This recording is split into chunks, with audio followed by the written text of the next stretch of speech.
Student, welcome to YSC online education. So student, आज की इस वीडियो में जो हम टॉपिक डिस्कस करेंगे, इसमें बात करेंगे हम कैपिटल बजटिंग डिसीजन के बारे में। डिटेल में समझेंगे कि कैपिटल बजटिंग डिसीजन क्या होता है। So let's get started. Actual में कैपिटल बजटिंग याद करिए, हमने प्रीवियस वीडियो में डिस्कस करा था कि ये इन्वेस्टमेंट डिसीजन का एक पार्ट है, जहाँ पर कंपनी शॉर्ट टर्म में भी इन्वेस्ट करती है इन्वेस्टमेंट डिसीजन के रिगार्डिंग, ठीक है, और कंपनी लॉन्ग टर्म में भी इन्वेस्ट करती है। शॉर्ट टर्म में जो इन्वेस्टमेंट करी जाती है उस डिसीजन को हम नाम देते हैं वर्किंग कैपिटल डिसीजन। और वर्किंग कैपिटल डिसीजन क्या है, ये हम अपनी प्रीवियस वीडियो के अंदर डिस्कस कर चुके हैं। आज की वीडियो में बात कर रहे हैं जो दूसरा एस्पेक्ट है हमारा इन्वेस्टमेंट डिसीजन का, कि लॉन्ग टर्म में अगर कंपनी इन्वेस्ट कर रही है, मतलब फिक्स एसेट में जो इन्वेस्टमेंट करती है, उसको हम नाम देते हैं capital budgeting. So capital budgeting का मतलब क्या है? हम फिक्स एसेट की बात करते हैं स्टूडेंट, तो फिक्स एसेट के लिए एक्चुअल में कंपनी क्या है, एक लॉन्ग टर्म में इन्वेस्टमेंट कर रही है। तो एक बेसिक मीनिंग क्या हो गया कि कैपिटल बजटिंग का मतलब है कि जो भी इन्वेस्टमेंट लॉन्ग टर्म एसेट्स में करा जा रहा है, और लॉन्ग टर्म का मतलब क्या है, जिनका जो टाइम पीरियड है वो 1 साल से ज़्यादा है। इसके अलावा कैपिटल बजटिंग डिसीजन, जब हम फिक्स एसेट्स को एक्वायर करने की बात करते हैं या किसी प्रोजेक्ट में पैसा लगाने की बात कर रहे हैं, मतलब वो सारे इन्वेस्टमेंट डिसीजन जो है वो लॉन्ग टर्म से कंसर्न है, तो हमारी कंपनी के ग्रोथ को भी इफेक्ट करेंगे, नेगेटिव भी और पॉजिटिव भी। अगर हमने अच्छे डिसीजन लिए हैं, अगर हमने सही जगह इन्वेस्टमेंट करा है सोच समझ के, तो एक्चुअली एक पॉजिटिविटी देखने के लिए मिलेगी, वो हमारे लिए प्रॉफिटेबल साबित होंगे। लेकिन अगर एक्चुअल में क्या है, हमने proper we can say determine नहीं करा है before making investment in any we can say asset और प्रोजेक्ट, हमने ज़्यादा कोई फैक्टर्स को कंसीडर नहीं करा, प्रॉपर एक्चुअल में प्लानिंग नहीं करी है, तो क्या हो जाएगा, हमारे लिए रिस्क भी है। क्योंकि जब हम फ्यूचर की बात करें लॉन्ग टर्म से कंसर्न है, तो अनसर्टेनिटी बहुत ज़्यादा हो जाती है, मतलब रिस्क भी है। तो एक्चुअल में ये जो कैपिटल बजटिंग डिसीजन है, ये ऑर्गेनाइजेशन की ग्रोथ, प्रॉफिटेबिलिटी और एक्चुअल में रिस्क को भी अफेक्ट करते हैं। इसके अलावा स्टूडेंट, जब हम बात करें कि लॉन्ग टर्म से कंसर्न है, मतलब हम एक लंबे टाइम पीरियड के लिए इन्वेस्टमेंट कर रहे हैं, तो हमें लॉन्ग टर्म के लिए पैसा चाहिए, या लॉन्ग टर्म के बाद एक्चुअल में क्या है, जो हमारा पैसा है वो मैच्योर होगा, या जो जिस भी प्रोजेक्ट में या जिस भी एसेट में हमने एक्चुअल में पैसा लगाया है, उसका रिटर्न हमें लॉन्ग टर्म में मिलेगा। तो हम ऐसी सोर्स से पैसा लेंगे ना जो एक लॉन्ग टर्म से कंसर्न हो। इसलिए ये कहा जाता है कि कैपिटल बजटिंग डिसीजन के लिए जो हमें अमाउंट चाहिए, वो हमें कौन सी सोर्स से फाइनेंस करना चाहिए, लॉन्ग टर्म सोर्सेज से। भाई आपको लॉन्ग टर्म के लिए पैसा चाहिए, जाहिर बात है आप शॉर्ट टर्म से थोड़ी लोगे, आप शॉर्ट टर्म सोर्सेज से नहीं लोगे, आप मनी मार्केट से पैसा नहीं लोगे, आप कैपिटल मार्केट से पैसा लोगे। अब ये मनी मार्केट और कैपिटल मार्केट क्या है, ये हम अपने नेक्स्ट चैप्टर के अंदर फाइनेंशियल मार्केट के अंदर कवर अप करेंगे। लेकिन आप इतना तो पढ़ ही चुके होंगे कि मनी मार्केट शॉर्ट टर्म से डील करती है और capital market medium and long term से डील करती है। तो हमें लॉन्ग टर्म के लिए पैसा चाहिए, तो हम कौन से सोर्स से लेंगे, लॉन्ग टर्म सोर्सेज से लेंगे। तो क्या लिख रहा है, इट मस्ट बी फाइनेंस, ठीक है, टर्म पे फोकस करिए, क्या है, मस्ट, सिर्फ और सिर्फ किससे होना चाहिए, कंपनसेशन एक्चुअल में शो कर रहा है कि long term sources of capital से। So simple capital budgeting decision क्या है, इनमें हम इन्वेस्टमेंट लॉन्ग टर्म में करते हैं, ये कंपनी की प्रॉफिटेबिलिटी, ग्रोथ और रिस्क को अफेक्ट करते हैं। एंड एक्चुअल में कैपिटल बजटिंग डिसीजन के लिए या इन्वेस्टमेंट के लिए जो हम फंड लें, अमाउंट लें, वो हमें किससे फाइनेंस करना चाहिए, long term sources of capital से, मतलब कैपिटल मार्केट से। ओके, सो ये था मीनिंग। आई होप आपको क्लियर हो, बड़ा सिंपल सा है। एक नंबर में मीनिंग पूछा जाता है, सो आप इसको पॉइंट्स में भी लिख सकते हैं। ओके, और पॉइंट्स में लिखेंगे तो एक अच्छा इंपैक्ट भी पड़ेगा, एक अच्छी प्रेजेंटेशन आपकी हो जाएगी। नाउ अब हम जब कैपिटल बजटिंग डिसीजन की बात करें स्टूडेंट, तो ये इन्वेस्टमेंट है जो लॉन्ग टर्म से कंसर्न है। जाहिर है इसमें रिस्क भी है, क्योंकि जितना लॉन्ग टर्म के लिए पैसा जाता है, तो एक्चुअल में क्या है, प्रॉफिट भी हो सकता, मतलब अनसर्टेनिटी है, you are not very sure कि आपको प्रॉफिट ही होगा, आपने जितना एक्सपेक्ट करा है रिटर्न उतना ही मिलेगा, तो काफ़ी रिस्की होते हैं डिसीजन। तो क्यों कैपिटल बजटिंग डिसीजन को रिस्की कहा जाता है, और फिर भी कंपनी ये डिसीजन लेती है? भाई जाहिर है बिना इन्वेस्टमेंट के तो कंपनी और लॉन्ग टर्म में बिना इन्वेस्टमेंट करे कैसे ऑपरेट कर पाएगी। तो क्या इंपॉर्टेंस है कैपिटल बजटिंग डिसीजन की, या सवाल किस तरीके से आ सकता है कि क्यों कैपिटल बजटिंग डिसीजन को रिस्की कहा जाता है? तो दोनों का आंसर सेम होगा, बात वही है, ठीक है, रिस्की है लेकिन फिर भी ले रहे हैं, तो क्या इसकी अहमियत है, क्या सिग्निफिकेंस है। सो चलिए देख लेते हैं क्या इंपॉर्टेंस है कैपिटल बजटिंग का। तो एक्चुअल में जैसे कि स्टूडेंट हम काम कर रहे हैं इस चीज़ पर कि जब एक बिल्कुल लास्ट टाइम पीरियड आ जाता है, तो इतना ज़्यादा एक टेंशन भी क्रिएट हो रहती है, प्रेशर होता है आपके ऊपर एग्जामिनेशन का, तो वी आर वर्किंग कि हर एक कॉन्सेप्ट के रिगार्डिंग हम कोई शॉर्ट फॉर्म तैयार करें जिससे वो चीज़ें आपके माइंड में जल्दी सेटअप हो जाए। मतलब शॉर्ट फॉर्म के थ्रू आप एक्चुअल में पढ़ो, ठीक है, तो ये चीज़ें जल्दी माइंड में सेटअप हो जाती हैं। सो इंपॉर्टेंस जो है कैपिटल बजटिंग का, या कैपिटल बजटिंग डिसीजन को क्यों रिस्की कहा जाता है, तो इसके लिए शॉर्ट फॉर्म है फायर। भाई आग है तो जाहिर है डर लगेगा, ठीक है, जस्ट जोक्स अपार्ट, ठीक है। अब फायर से हम इसको याद रख सकते हैं। फायर का मतलब क्या है, वन बाय वन डिस्कस करेंगे।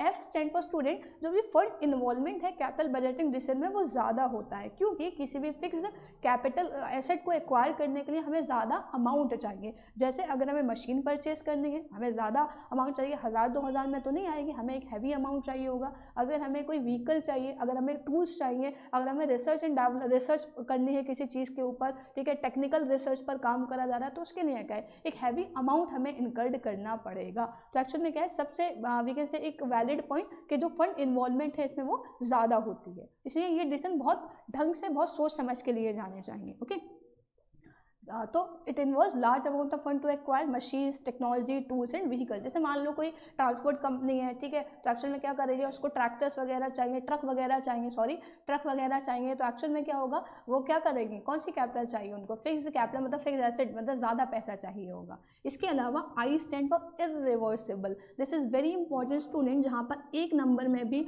या तो एक डायरेक्ट क्वेश्चन आ सकता है या MCQ फ्रेम्ड हो सकता है, what is the nature of capital budgeting decision, then the answer will be irreversible.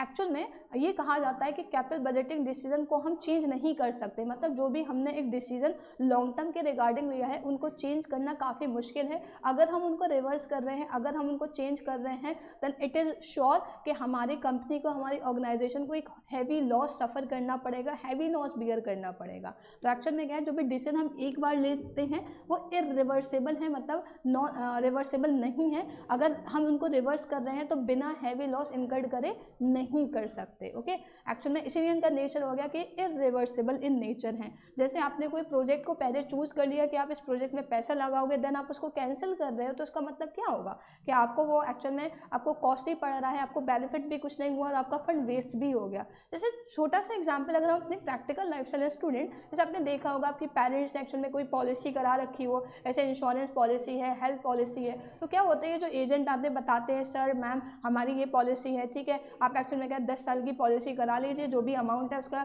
इतना % आपको इंक्रीमेंट मिलेगी, 10 साल के बाद मैच्योर हो जाएगी, ठीक है। उसमें मोटी मोटी या जो ऐसी बातें बता दी जो आपको अट्रैक्ट करेंगी, जिससे वो आपको कन्विंस कर सके, वो बातें आपके सामने रख दी, बाकी सारा जो डॉक्यूमेंट्स हैं उनके अंदर स्टेटेड है वो सारी चीज़ें। अब आपने सिर्फ उस एजेंट की बातों पर ही एक्चुअल में क्या जितने पॉइंट्स उसने बताए हैं उन्हीं पर आपने ट्रस्ट कर लिया, बाकी आपने डॉक्यूमेंट्स को केयरफुली रीड नहीं करा और एक्चुअल में आपने क्या कर दिया, ऑप्ट कर लिया उस स्कीम को। ओके, अब क्या होता है कि 10 साल हो गए, अब आप एक्चुअल में एक्सपेक्ट कर रहे हो कि आपकी पॉलिसी मैच्योर हो गई, लेकिन टर्म्स एंड कंडीशन क्या है कि सर एक्चुअल में क्या है, वो 10 साल के अंदर तो कंप्लीट हो गई है, लेकिन जो पैसा मिलेगा वो एक्चुअल में फर्दर 3 साल और लगेंगे, 13वें साल में मिलेगा। तो एक्चुअल में क्या है, आप अगर उसको रिवर्स, अच्छा मान लो ये बात आपको पहले ही पता चल गई, 2-4 साल के बाद ही आपको पता चल गया कि एक्चुअल में क्या है, ये जो पेमेंट है वो तो 13वें साल के अंदर मिलेगा, मैच्योर 10 साल के अंदर हो जाएगी, तो आप एक्चुअल में क्या आप चाहोगे कि टर्मिनेट कराओ। अब टर्मिनेट जब आप करा रहे हो तो उसमें भी एक्चुअल में क्या है, रूल्स एंड रेगुलेशन है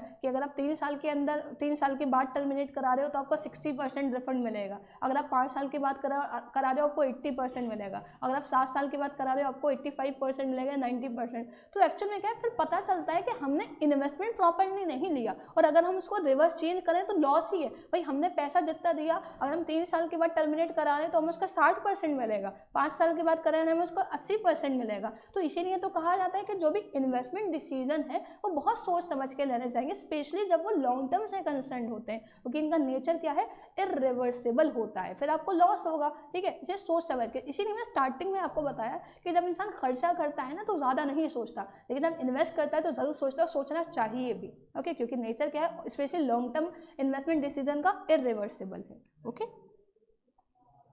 तो अगर आप कोई प्रोजेक्ट को कैंसिल कर रहे हो तो आपके लिए कॉस्टली होगा और आपका फंड भी वेस्ट हो जाएगा। सो F स्टैंड फायर था ना, फंड इन्वॉल्वमेंट लार्ज होता है, F stand for fund involvement are large, I stand for irreversible. ना और रिटर्न्स रिक्वायर लॉन्गर पीरियड, आपको जो रिटर्न मिलेगा ऐसा नहीं इमीडिएट टाइम पीरियड में मिल जाएगा, बहुत शॉर्ट टर्म में मिल जाएगा, नहीं, जो भी रिटर्न है आपको, जो भी लॉन्ग टर्म इन्वेस्टमेंट आपने करा है वो आपको लॉन्ग टाइम पीरियड के बाद ही आपको रिटर्न मिलेगा। तो रिटर्न काफ़ी लॉन्ग टाइम के बाद मिलते हैं और वो भी अनसर्टेन है, देयर इज नो श्योरिटी के जो रिटर्न आपने एक्सपेक्ट करा है उतना ही रिटर्न आपको मिलेगा, हो सकता है मिल भी जाए, हो सकता है ना मिले, क्योंकि इतने ज़्यादा फैक्टर्स जो हैं जो हमारे इन्वायरमेंट में ऑपरेट कर रहे हैं उनमें इतना फ्लक्चुएशंस होता रहता है, वो हाईली फ्लेक्सिबल है कि जिसके चेंज होने की वजह से जो भी हमारी एक्सपेक्टेशन है वो एक्चुअली पूरी की पूरी हो सकता है वो हमारी जो एग्जिस्टिंग चीज़ें हैं या एक्चुअल चीज़ें हैं वो हमारी एक्सपेक्टेशन के बियॉन्ड चली जाएँ। ओके, तो रिटर्न एक तो लॉन्ग टाइम पीरियड के बाद आता है जो कि अनसर्टेन है, तो और काफ़ी मुश्किल हो जाता है कि फ्यूचर बेनिफिट्स को एग्जैक्टली एस्टिमेट करना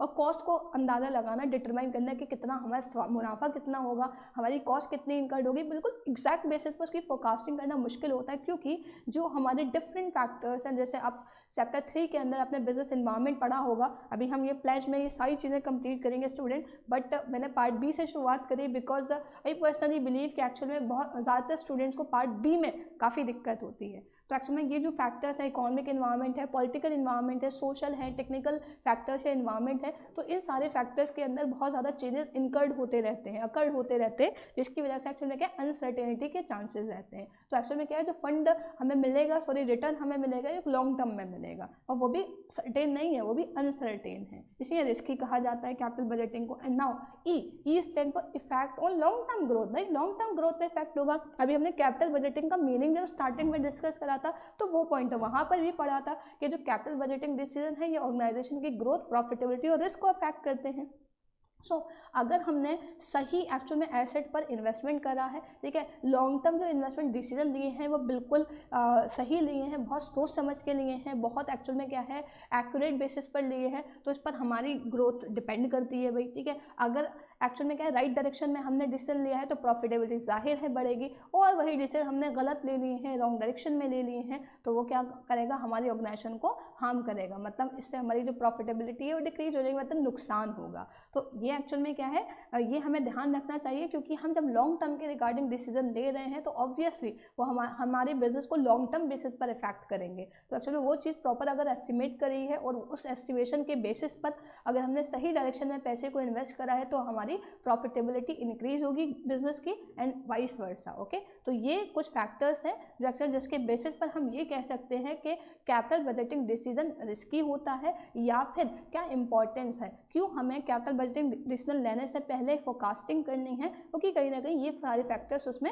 इंगेज्ड है, ठीक है। फायर से याद रखिएगा, funds involvement are large, irreversible in nature, और ये सेकंड वाला जो इरिवर्सिबल था इंपॉर्टेंट है, एक नंबर में डायरेक्ट क्वेश्चन भी आ सकता है, एमसीक्यू भी, as I told you earlier कि nature of capital budgeting decision क्या है। इसके अलावा इफेक्ट करेगा, मतलब आर रिटर्न जो हमें मिलेगा वो लॉन्ग टर्म में मिलेगा, एंड ये हमारी लॉन्ग टर्म ग्रोथ को इफेक्ट करेगा। सो आई होप ये पॉइंट आपको क्लियर हुए हो कैपिटल बजटिंग डिसीजन के रिगार्डिंग। स्टूडेंट अगर आपका कोई भी डाउट है तो प्लीज़ हमें कन्वे ज़रूर करिए, और प्लीज़ बताइए क्या ये क्लासेस आपके लिए बेनिफिशियल है। एंड एक्चुअल में क्योंकि हम जो मेहनत कर रहे हैं अगर हमें उसका एक पॉजिटिव रिस्पॉन्स मिलता है तो वो हमें मोटिवेट करता है स्टूडेंट के हम एक्चुअल में क्या है और आपके लिए टाइमली बेसिस पर और फास्ट बेसिस पर एक्चुअल में ना सिर्फ लेक्चर्स लेकर आएँ बल्कि आपके लिए क्वेश्चंस भी लेकर आएँ, जैसे जिस तरीके से CBSE के अंदर केस स्टडीज़ आती हैं और MCQ का भी पैटर्न है इस साल से, तो उस तरीके के हम क्वेश्चन भी लेकर आएँ। So please show some love, ठीक है। इफ़ यू अगर आपको वीडियो पसंद आ रही है तो प्लीज़ लाइक ज़रूर करें, अपने फ्रेंड सर्कल में इसको वीडियो को शेयर करें